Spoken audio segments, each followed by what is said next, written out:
Banyak berita yang bilang kalau resesi itu nyata dan akan segera terjadi. Tapi sebenarnya kita nggak perlu panik berlebihan loh. Kita perlu tahu hal ini biar kita bisa siap-siap menghadapi resesi, bukan buat overthinking. Minku pernah jelasin detail tentang resesi di video ini kok. Kalau belum tonton, boleh ditonton dulu ya, karena video ini akan membahas sedikit lanjutan dari video kemarin. Video kali ini akan berisi hal-hal yang lebih mendetil yang akan membahas 5 hal yang perlu kita perhatikan buat menghadapi resesi. Oke, nggak perlu lama-lama, langsung aja, ini dia. Yang pertama, pahami prioritas. Coba kamu pertimbangin lagi skala prioritasmu dalam mengatur keuangan ya. Seperti memilih kebutuhan apa nih yang harus diutamain dan apa yang harus ditunda dulu. Masih inget kan kebutuhan dan keinginan itu berbeda? Kalau masih bingung cara menentukannya, coba masukin segala kebutuhanmu dalam framework ini. Framework ini akan membagi kebutuhanmu ke dalam 4 kategori. Yang pertama, urgent important atau mendesak dan penting, yang isinya adalah merupakan hal-hal utama dengan konsekuensi yang jelas. Akan terjadi hal yang sangat buruk ketika kita tidak membeli barang tersebut. Contohnya, masker ketika terjadi COVID-19. Kalau kita nggak punya masker, kita akan terkena COVID-19 itu.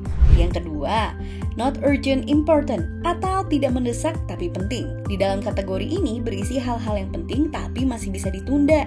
Contohnya membeli kendaraan pribadi. Kita perlu memiliki kendaraan pribadi tapi masih bisa ditunda karena masih ada kendaraan umum.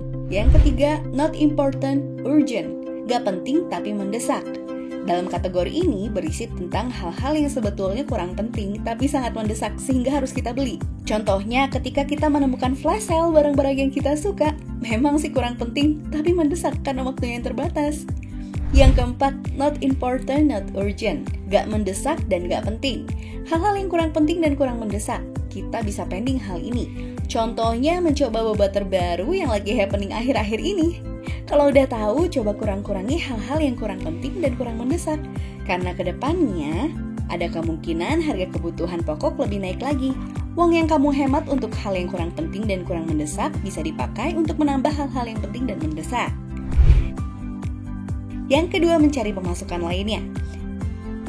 Buat kamu yang udah punya kerjaan tetap atau dengan kata lain udah punya pemasukan aktif yaitu gaji, kalian coba deh cari pintu lain juga. Jangan ngandelin satu pintu aja.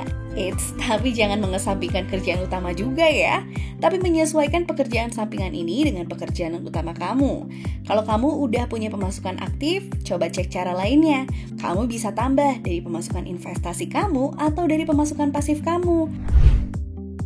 Yang ketiga, memperkuat dana darurat. Kenapa harus nguatin dana darurat, Minku? Soalnya dana darurat itu penting banget. Fungsinya sebagai cadangan buat hidup kalau keadaan darurat terjadi. Apalagi kalau resesi. Resiko buat kehilangan pemasukan sangat besar. Bisa jadi usaha kita kolaps, terkena PHK massal, dan lain sebagainya.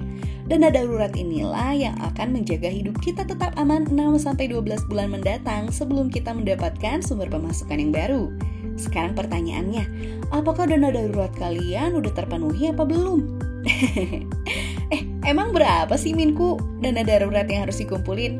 Ya, dana darurat yang single itu 6 kali pengeluaran, buat yang menikah 9 kali pengeluaran. Dan kalau kamu udah punya anak, 12 kali pengeluaran. Kalau dana darurat kamu udah terpenuhi, selamat ya. Dan buat yang belum terpenuhi, semangat juga. Yang keempat, the power of nabung. Ayo, siapa yang kalau nabung masih nabung dari sisa-sisa uangnya? Coba dibenerin lagi yuk.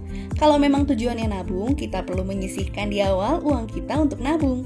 Emang sih cara ini sulit dilakukan, tapi orang yang bisa melakukan hal ini tuh adalah orang yang punya komitmen tinggi. Meskipun komitmen kita untuk nabung belum besar, gak masalah. Kalau udah ada tabungan utama, kita bisa tambahin juga receh-receh sisa parkir atau uang kembalian. Lama-lama, tabunganmu akan membuahkan hasil. Yang kelima, jual barang yang tidak terpakai.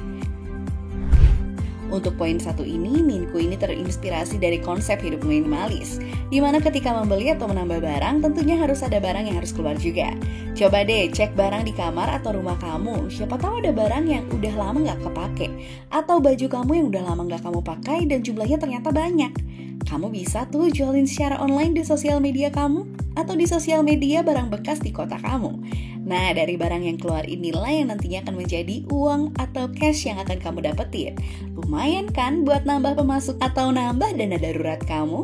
Menurut Minku, masih banyak lagi di cara kreatif lainnya buat nambah pemasukan buat menghadapi resesi ini. Toh ternyata waktu resesi kemarin pun ketika pandemi terjadi, orang Indonesia lagi melihara cupang dan juga beli sepeda Brompton. Kalau kamu punya cara kreatif lainnya, share dong di kolom komentar. Segitu aja deh dari Minku, sampai ketemu di video berikutnya. Bye-bye!